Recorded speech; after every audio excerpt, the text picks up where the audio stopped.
Hello friends, welcome back to our YouTube channel. दोस्तों, Tally की आज ये सेकंड वीडियो है और इसमें हम सीखेंगे कि कैसे आप टैली में अपनी कंपनी को क्रिएट कर सकते हैं। क्योंकि टैली में अकाउंटिंग करने से पहले आपको पता होना चाहिए कि आप कैसे कंपनी को क्रिएट करेंगे। तो सबसे पहले आप क्या करेंगे, इस टैली एप्लीकेशन को ओपन कर लेंगे। ठीक है, डबल क्लिक करेंगे, ये आपका ओपन हो जाएगा। जैसे यहाँ पर आपका टैली यहाँ पर ओपन होगा तो आपको इस तरीके का इंटरफेस ओपन होगा। देन यहाँ पर आपको प्रेस करना है, जो कि आपको दिख रहा है कंटिन्यू इन एजुकेशनल मोड। आप लर्निंग के पर्पज से टैली सीख रहे हैं तो आप यहाँ पर क्लिक करेंगे कंटिन्यू इन एजुकेशनल मोड पे। इस पर एंटर प्रेस करेंगे या फिर क्लिक करेंगे तो यहाँ पर आपको ये इंटरफेस ओपन होकर के आ जाएगा। इसमें आपको पूछा है सिलेक्ट कंपनी। ठीक है, तो अगर आपने न्यूली अभी टैली को ओपन किया है तो आपको यहाँ पर ये वाला ऑप्शन शो करेगा और इसमें आपको ये सारे ऑप्शन नहीं शो करेगा। इसमें मैंने ऑलरेडी कंपनी क्रिएट कर रखा है इसलिए यहाँ पर शो कर रहा है, लेकिन आपको ये सब शो नहीं करेगा। तो यहाँ पर आपको शो कर रहा है सिलेक्ट कंपनी, लेकिन आप तो कंपनी सिलेक्ट ही नहीं करेंगे ना, क्योंकि आपने तो कोई कंपनी क्रिएट ही नहीं किया है। तो जब तक आप कंपनी क्रिएट नहीं करेंगे तो आप उसको सिलेक्ट कैसे कर पाएंगे। तो उसके लिए आपको क्या करना है, सबसे पहले आपको कंपनी को क्रिएट करना पड़ेगा। तो आप क्या करेंगे, इस पर क्लिक करेंगे या फिर इस पर ला करके और एंटर प्रेस करेंगे तो आपका ये ओपन हो जाएगा।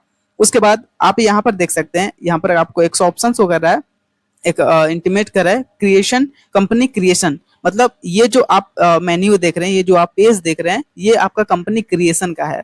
ठीक है, तो सबसे पहले यहाँ पर आपको शो कर रहा है कंपनी डेटा पाथ। मतलब आप इस कंपनी को क्रिएट करने के बाद आप जो भी यहाँ पर एंट्री करेंगे वो कहाँ पर जाकर के स्टोर होगा। तो ये होता है कंपनी डेटा पाथ, इसको हम डायरेक्टरी भी बोलते हैं। तो ये कहाँ जाकर के स्टोर होगा, तो सी ड्राइव में user, then public, Tally prime और डेटा, यहाँ पर जाकर के आपका ये पूरा डेटा सेव होगा। ठीक है, हम भी उसको देखेंगे।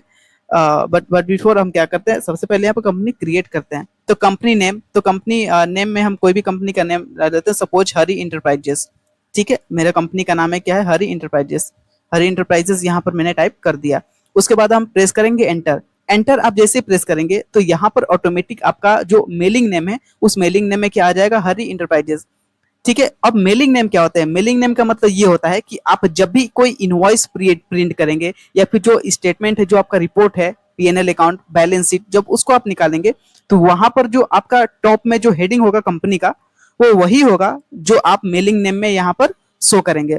तो ऑटोमेटिक यहाँ पर हरी इंटरप्राइजेस आता है। लेकिन अगर आप चाहते हैं कि मैं जब भी कोई भी रिपोर्ट निकालूं और उसमें जो मेरा कंपनी का नेम है वो हरी इंटरप्राइजेस ना होकर के मेरा जो इंटरप्राइजेस है वो फुल नेम में आए, PERPRIS, हरी इंटरप्राइजेस, ये यहाँ पर शो करे, तो वहां पर वो शो करेगा जो आप मेलिंग नेम में लिखेंगे। ठीक है, उसके बाद आप क्या करेंगे, एंटर प्रेस करेंगे। एंटर प्रेस करने के बाद यहाँ पर पूछा है एड्रेस, तो एड्रेस यहाँ पर टाइप कर देंगे। तो एड्रेस में यहाँ पर टाइप कर देता हूँ गोमती नगर, गोमती नगर लखनऊ।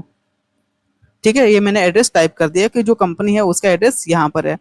ठीक है, उसके बाद आप क्या करें, एंटर प्रेस करके आएंगे और यहाँ पर स्टेट पर आप जैसे ही आएंगे तो यहाँ पर आपको ड्रॉप डाउन में शो करेगा आपका स्टेट। स्टेट में आपको ऑलरेडी यहाँ पर नेम गिवन होगा, तो आपका जो भी एड्रेस है कंपनी का, ठीक है, वो यहाँ पर आपको मिल जाएगा। मेरा कंपनी सपोज कीजिए यहाँ पर उत्तर प्रदेश, तो मैं यहाँ पर क्या करूंगा, उत्तर प्रदेश सर्च कर लूंगा। ठीक है, जैसे यहाँ पर मैं उत्तर प्रदेश टाइप करूंगा तो वहां पर मेरा शो करेगा। ठीक है, टाइप करता हूं उत्तर प्रदेश। ठीक है, तो यहाँ पर आपको शो करेगा। आप क्या करेंगे, इस पर सिंपली क्लिक करेंगे। क्लिक करने के बाद आप देखेंगे कि यहाँ पर आपका ये सिलेक्ट हो गया। ठीक है, उसके बाद कंट्री में इंडिया रहेगा। पिन कोड में आपका जो भी पिन कोड है आप यहाँ पर क्या करेंगे, टाइप कर देंगे। टेलीफोन, टेलीफोन में क्या होता है, टेलीफोन और मोबाइल में डिफरेंस होता है। टेलीफोन क्या होता है कि ये ऑफिशियल कॉन्टैक्ट नंबर होता है किसी भी कंपनी का। फॉर एग्जाम्पल वो जो टेलीफोन टाइप का होता है तो उसमें जो है 10 डिजिट नहीं होकर के कुछ इस टाइप का डिजिट होता है, जैसे 1 2 3 4 देन डैश, देन यहाँ पर ये ऑप्शन होगा, देन यहाँ पर ये ऐसे होता है। तो मतलब कि इसमें आपका डिफरेंट टाइप के डिजिट हो सकते हैं। ठीक, उसके बाद आप क्या करेंगे, एंटर प्रेस करेंगे तो यहाँ पर फोन नंबर पूछेगा। ठीक है, आपका जो भी ऑफिस या कंपनी का फोन नंबर है वो आप यहाँ पर टाइप कर देंगे। ठीक है, आप उसके बाद एंटर प्रेस करेंगे। एंटर प्रेस करने के बाद यहाँ पर आपको पूछेगा फैक्स। फैक्स जनरली आज कंपनियां यूज नहीं करती हैं। फैक्स का मतलब ये होता है कि फैक्स का मतलब ये होता है कि पहले इसको यूज किया जाता था कि मान लीजिए कि एक आपका जो कंपनी है उसका एक यूनिट है, ठीक है, हरिद्वार में, और दूसरा यूनिट है आपका पंजाब में। तो क्या होता था कि जब हरिद्वार यूनिट पंजाब यूनिट को कोई डॉक्यूमेंट शेयर करता था तो वो फैक्स मशीन के द्वारा ही शेयर करता था। इसमें क्या होता था, जो हरिद्वार यूनिट है वो अपने पास एक मशीन रखता था जिसमें जो डॉक्यूमेंट होता था जिसको भेजना होता था उस अनदर यूनिट को, तो उस डॉक्यूमेंट को सबसे पहले स्कैन करके और उस फैक्स मशीन में अटैच करता था। और उसके बाद जो सिग्नल होता था उसमें एक कोड होता था, फैक्स कोड। सपोज कीजिए कि ये फैक्स कोड ये है। उस कोड को जैसे ही उस मशीन में एंटर किया जाता था तुरंत एक सिग्नल जाता था अनदर यूनिट को, और वो यूनिट इजीली उस डॉक्यूमेंट को प्रिंट कर पाती थी। तो ये फैक्स मशीन के जरिए ये सारी चीजें हो पाता था, लेकिन अभी ये फैक्स मशीन का जनरली उतना यूज नहीं है। ठीक है। देन यहाँ पर आता है ईमेल। ये सारी जो डिटेल, ये कम्युनिकेशन वाली डिटेल यहाँ पर आ रही है। ईमेल आईडी में जो भी यहाँ पर आपका ईमेल आईडी है hari@1234, ठीक है, .gmail.com, gmail.com हो गया। उसके बाद वेबसाइट, अगर कोई कंपनी का वेबसाइट है तो वहाँ पर वेबसाइट डाल सकती है, www.hari.com यहाँ पर आ जाएगा। उसके बाद यहाँ पर अगर एंटर प्रेस करेंगे तो यहाँ पर आपको ऑप्शन शो करेगा किस चीज़ का, फाइनेंशियल ईयर बिगनिंग फ्रॉम। जो आपका फाइनेंशियल ईयर है वो उसका बिगनिंग क्या है, तो बाय डिफॉल्ट यहाँ पर 1 अप्रैल 2026 है, लेकिन आप जिस भी ईयर से अकाउंटिंग कर रहे हैं वो यहाँ पर आपका रहेगा, लेकिन यहाँ पर हमेशा 1 अप्रैल ही होगा क्योंकि फाइनेंशियल ईयर बिगिनिंग फ्रॉम 1 अप्रैल से ही होता है। उसके बाद एंटर प्रेस करेंगे तो यहाँ पर पूछेगा बुक्स बिगिनिंग फ्रॉम। जो आपका बुक्स ऑफ अकाउंट है वो आप कब से मेंटेन कर रहे हैं। ये कहना बिल्कुल सही नहीं है कि जो फाइनेंशियल ईयर बिगिनिंग फ्रॉम है वो आपका 1 अप्रैल से ही हो। क्या पता आप जो अकाउंटिंग कर रहे हैं उस फाइनेंशियल ईयर में किसी मिड डे से कर रहे हैं या फिर 1 मई से कर रहे हैं, तो यहाँ पर वो डेट आ जाएगा। तो पूछ कीजिए यहाँ पर जो हम अकाउंटिंग कर रहे हैं वो 1 अप्रैल से ही कर रहे हैं, तो यहाँ पर 1 अप्रैल रहेगा। ठीक है, यहाँ पर फर्स्ट या फिर अनदर कोई डेट नहीं रहेगा। ठीक है। उसके बाद एंटर प्रेस करेंगे। एंटर प्रेस करने के बाद यहाँ पर बेस करेंसी सिंबल रुपीज ही होगा, फॉर्मल नेम यहाँ पर क्या जाएगा INR। इसके साथ साथ अनदर ऑप्शन भी यहाँ पर होता है। ठीक है, उस ऑप्शन के लिए आप क्या करेंगे, उसको लाने के लिए आप क्या करेंगे, यहाँ पर जो F12 है यहाँ पर आपको शो कर रहा है, आएंगे नीचे तो यहाँ पर एक ऑप्शन शो कर रहा है F12 कॉन्फ़िगरेशन का, इस पर आप क्लिक करेंगे। क्लिक करने के बाद आप यहाँ पर देखेंगे कि यहाँ पर और भी सारे आप ऑप्शन दिख रहा है, क्या provide contact detail, set edit log applicability. ठीक है, अब हम क्या करते हैं, सबको यस करते हैं। यस, इसको भी हम यस करते हैं, इसको भी यस और इसको भी यस करते हैं। ठीक है, तो हमको और भी यहाँ पर सारी डिटेल शो करेगा। जैसे यहाँ पर आपको पहले नहीं शो कर रहा था एडिट लॉग, अब यहाँ पर शो कर रहा है। देन सिक्योरिटी यहाँ पर शो कर रहा है। तो हम इसके बारे में भी समझ लेते हैं क्या होता है। इनेबल एडिट लॉग का मतलब ये होता है, अगर आप इसको यस करेंगे, यस करने के बाद अगर आप टैली में कोई भी इनवॉइस जनरेट करते हैं, एंट्री करते हैं, ठीक है, और उस एंट्री को करने के बाद उसको डिलीट कर देते हैं, ठीक है, तो वो जो है टैली से आउट हो जाता है। लेकिन अगर आपने एडिट लॉग इनेबल यस किया है, ठीक है, अगर आपने इसको यस किया है तो आप ये बाद में से भी पता कर पाएंगे कि कौन से इनवॉइस नंबर को डिलीट किया गया था। तो इनेबल एडिट लॉग का मतलब ये होता है कि आप जो है जो भी इनवॉइस डिलीट होता है एक्सेल में, टैली में, तो आप इसको क्या कर सकते हैं, फिर से वहां पर उस चीज को पता कर सकते हैं कि किस इनवॉइस को डिलीट किया गया था। एंटर करेंगे तो यहाँ पर आएगा आपका security, set Tally vault password to encrypt company data. यहाँ पर आप क्या कर सकते हैं, जो आपका पासवर्ड है उस पासवर्ड डाल सकते हैं, लेकिन आपको पासवर्ड हमेशा याद रखना है। अगर आप पासवर्ड डाल करके भूल जाते हैं तो आपका यहाँ पर डेटा नहीं मिल पाएगा, उसका एक लॉन्ग प्रोसेस होता है। लेकिन आप जब भी यहाँ पर पासवर्ड क्रिएट करें तो आप हमेशा पासवर्ड को याद रखें। हम क्या करें, यहाँ पर वाई अगर प्रेस करके एंटर प्रेस करते हैं तो फिर यहाँ पर पूछेगा कि आप कौन सा पासवर्ड क्रिएट करना चाहते हैं। सपोज कीजिए मैं पासवर्ड 123 यहाँ पर क्रिएट कर लेता हूँ। एंटर करूंगा तो फिर यहाँ पर कंफर्म करने के लिए यहाँ पर पूछेगा, तो 123 एंटर प्रेस करेंगे। ठीक है, एंटर प्रेस करने के बाद आपको यहाँ पर क्या आएगा, password and confirm password do not match. ठीक है, मतलब जो भी मैंने पासवर्ड यहाँ पर एंटर किया वो मैच नहीं कर रहा है, तो हम क्या करते हैं कि फिर से एक पासवर्ड क्रिएट कर देते, 123 एंटर 123। ठीक है, एंटर किया तो फिर यहाँ पर आ रहा है control user access to the company.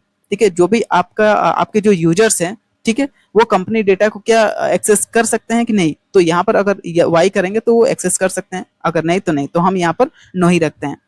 Enter press करेंगे तो यहाँ पर पूछेगा आपका बेस करेंसी स्वैम्बल, तो रुपीज होगा। एंटर प्रेस करेंगे तो फॉर्मल नेम यहाँ पर INR ही होगा। सरफिक्स स्वैम्बल टू द अमाउंट, मतलब कि आप जब भी कोई अमाउंट एंटर करेंगे अपने जो भी वाउचर्स एंट्री करते समय, कोई भी जनरल एंट्री करते समय, और वहां पर कोई भी अमाउंट आएगा तो क्या उसके पहले सरफिक्स लगना चाहिए, मतलब suffix amount to the suffix symbol to the amount, मतलब जो ये जो रुपीज का स्वैम्बल है वो उस अमाउंट के पहले लगना चाहिए या फिर नहीं, तो नहीं लगना चाहिए, तो हम इसको नो रख देंगे। ठीक है। Add space between amount and symbol, जो अमाउंट होगा फॉर एग्जांपल 10 होगा, ठीक है, तो क्या 10 और रुपीज वाला स्वयंबल उसके बीच में स्पेस होना चाहिए, अगर यस तो वाई कर देंगे, ठीक है, तो हम इसको यस ही रहने देते हैं। उसके बाद यहाँ पर आप आएंगे तो लिखा है शो अमाउंट इन मिलियन, कि आपको अमाउंट को मिलियन में शो करना है फिर रुपीज में शो करना है, तो हमको मिलियन में शो नहीं करना है तो हम यहाँ पर नो कर देंगे। फिर नंबर ऑफ डेसिमल प्लेस, हमको कितना डेसिमल प्लेस लेना है, जैसे मान लीजिए कि कोई हमको एंट्री करना है जिसमें कि 10.7838 है, लेकिन हमको केवल डेसिमल प्लेस 2 ही तक लेना है, तो यहाँ पर ऑटोमेटिक 2 प्लेस आ जाएगा। एंटर प्रेस करेंगे, यहाँ पर पूछा है word representing amount after decimal, ठीक है, word representing amount after decimal, after decimal के बाद आपको क्या वहां पर शो करेगा, तो यहाँ पर आपका पैसे ही शो करेगा, ठीक है, डेसिमल में आपको पैसे ही होता है ना, जैसे 10.75, तो 10 रुपीज 75 पैसे, तो वहां पर पैसे शो करेगा। देन आ रहा है आपका number of decimal place for amount in words, ठीक है, तो जो भी आपका डेसिमल प्लेस होगा उसको कौन से कितना वर्ड आपको रिप्रेजेंट करेगा। फॉर एग्जाम्पल 10.348 है, ठीक है, तो 10 पैसे और कहाँ तक 34, केवल 2 ही अमाउंट तक आपको क्या करेगा, जो भी वर्ड्स है वो वर्ड्स में शो करेगा, ठीक है, तो इसका मतलब ये होता है। अब हम क्या करेंगे, यहाँ पर हमने जो भी डेटा यहाँ पर हमें फिल करना था, जो भी हम कंपनी क्रिएट की है हरी इंटरप्राइजेस का, हमने यहाँ पर फुली डेटा फिल कर दिया। उसके बाद हम क्या करेंगे, इसको एंटर हम प्रेस करेंगे, ठीक है, एंटर प्रेस करेंगे तो यहाँ पर शो करेगा एक्सेप्ट और रिजेक्ट, तो अगर आप यस पे क्लिक करेंगे तो भी एक्सेप्ट हो जाएगा, अगर एंटर प्रेस करेंगे तो भी एक्सेप्ट हो जाएगा, अगर आप यन या फिर नो पे प्रेस करेंगे तो आपका ये एक्सेप्ट नहीं होगा। जैसे मैंने एन पे प्रेस किया तो ये जो है एक्सेप्ट नहीं हुआ, ठीक है। फिर से एक बार एंटर प्रेस करते हैं तो आप क्या देखेंगे, enter enter enter enter press करते हुए यहाँ पर हम आ जाएंगे लास्ट तक, ठीक है, यहाँ पर हम लास्ट तक आ जाएंगे, अपना पासवर्ड यहाँ पर डाल देंगे, ठीक है, हम यहाँ पर लास्ट में आ गए। उसके बाद फिर से हम एंटर प्रेस करेंगे तो हमारा ये कंपनी सक्सेसफुल क्रिएट हो जाएगा, जैसे ही हम यहाँ पर पासवर्ड 1 2 3 प्रेस करेंगे, क्योंकि हमने वहाँ पर पासवर्ड डाल रखा था। उसके बाद यहाँ पर आपको ऑप्शन शो करेगा क्रिएट कंपनी क्रिएट सक्सेसफुली, और यहाँ पर आप जैसे बैक स्पेस प्रेस करेंगे तो यहाँ पर शो मोर डिटेल्स पर आ जाएंगे, यस पे क्लिक करेंगे तो यहाँ पर आपको शो करेगा कई सारे ऑप्शन, ठीक है, इसमें कंपनी क्रिएटेड सक्सेसफुली हमारा हो चुका है, कंपनी का नेम यहाँ पर हरी इंटरप्राइजेज है। तो अब यहाँ पर अपने अकॉर्डिंग यहाँ पर आप फीचर्स को भी सेट कर पाएंगे कि आप जो कंपनी क्रिएट कर रहे हैं हरी इंटरप्राइजेस, क्या आप उसमें अकाउंटिंग भी करना चाहते हैं, तो अगर आप उसमें अकाउंटिंग करेंगे तो यहाँ पर आपको यस रखना पड़ेगा और हमको अकाउंटिंग करना ही है। क्या उसमें इन्वेंट्री भी मैनेजमेंट होगा, तो हाँ उसमें इन्वेंट्री भी हमको मैनेज करना है। क्या उसमें वो टैक्सेशन मतलब उसने जीएसटी में रजिस्ट्रेशन भी ले रखा है, अगर लिया है तो यस, नहीं तो नहीं कर देंगे। ऑनलाइन एक्सेस अदर्स, ये मैं आपको आगे बताऊंगा। ऑनलाइन एक्सेस का मतलब कि जो है हमारा जो भी हम रिपोर्ट जनरेट करेंगे क्या उसको हम ऑनलाइन भी एक्सेस कर पाएंगे किसी दूसरे लोकेशन से, ये होता है, ठीक है। एंटर प्रेस करेंगे, इसका मतलब कि हम जो है अपना बुक्स ऑफ अकाउंट जो भी हमारा अकाउंटिंग वर्क है वो हम करना चाहते हैं, account maintain. Enable bill wise entry, ठीक है, बिल वाइज एंट्री हमको करना है कि नहीं, तो हमको बिल वाइज एंट्री करना है, यस कर देंगे। इनेबल कॉस्ट सेंटर क्या होता है हम इसको आगे समझेंगे, ठीक है। इन्वेंट्री मेंटेन इन्वेंट्री, क्या हमको इन्वेंट्री भी मेंटेन करना है, तो यस हमको मेंटेन करना है, ठीक है। उसके बाद इंटीग्रेटेड अकाउंटिंग इन्वेंट्री, क्या हमको जो अकाउंटिंग जो हमारा हो रहा है वो इन्वेंट्री के साथ मेंटेन इंटीग्रेटेड होना चाहिए या फिर दोनों वो मतलब दोनों एक साथ होना चाहिए, तो बिल्कुल होना चाहिए। जैसे कि अगर हम किसी को सेल करते हैं तो सेल करेंगे तो हम जो पार्टी क्रिएट करेंगे वो हमारा अकाउंटिंग का पार्ट होगा, लेकिन क्या चीज हम सेल कर रहे हैं वो हमारा इन्वेंट्री का पार्ट होगा, तो क्या वो दोनों चीज इंटीग्रेट होना चाहिए, तो बिल्कुल होना चाहिए, तो हम यस कर देंगे, ठीक है। उसके बाद यहाँ पर आ रहा है जीएसटी, तो अभी हम इसको एन करते हैं, नो करते हैं, हम बाद में सीखेंगे कि कैसे जीएसटी के साथ हम अकाउंटिंग करेंगे, ठीक है। एंटर करके हम क्या करेंगे, इसको हम एक्सेप्ट कर लेंगे। उसके बाद यहाँ पर आप देखेंगे कि यहाँ पर नेम ऑफ द कंपनी आपका शो करेगा हरी इंटरप्राइजेस, ठीक है, और यहाँ पर डेट ऑफ लास्ट एंट्री में नो वाउचर्स एंटर्ड लिखा है, इसका मतलब कि आपने कोई वाउचर एंट्री अभी नहीं किया हुआ है। आपको यहाँ पर करंट पीरियड भी शो करेगा 1 अप्रैल 26 टू 31 मार्च 2027, और करंट डेट जो है आपको भी यहाँ पर शो करेगा, ठीक है। तो आई होप सो आपको ये समझ में आ गया होगा कि आप कैसे टैली में कंपनी को क्रिएट कर सकते हैं, ठीक है। तो नेक्स्ट वीडियो में ये समझने वाले हैं कि आपने कंपनी तो क्रिएट कर लिया, लेकिन कंपनी को आपको चेंज भी करना पड़ सकता है, डिलीट भी करना पड़ सकता है, अल्टर भी करना पड़ सकता है, तो उसको आप कैसे कर पाएंगे। तो अगर आपको ये वीडियो हेल्पफुल लगा तो प्लीज इस वीडियो को लाइक और चैनल को सब्सक्राइब जरूर करें, और नेक्स्ट वीडियो में, तब तक के लिए धन्यवाद।